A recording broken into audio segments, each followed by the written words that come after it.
So when should you use percentages? Well, if you have a new client starting with barbells tomorrow, you can have them use percentages starting tomorrow. But I wouldn't suggest this for newer people because their progress is so fast that if you calculate out their percentages for a workout, those percentages are going to be outdated by the end of the workout. That's how fast they're going to progress.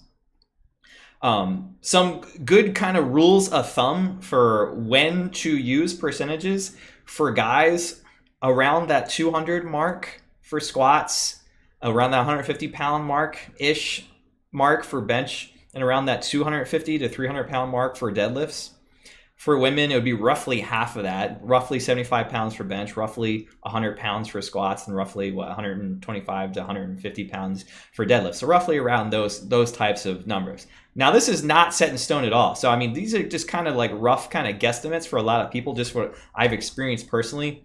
What the best way to really start knowing when to use percentages for clients is just to keep adding 5 pounds for those clients who are new to barbell training, keep giving them those rep ranges. And then when they start grinding a little bit more often, when those jumps in weight are just a little too high for them to make reps consistently, that's the perfect time to start using percentages.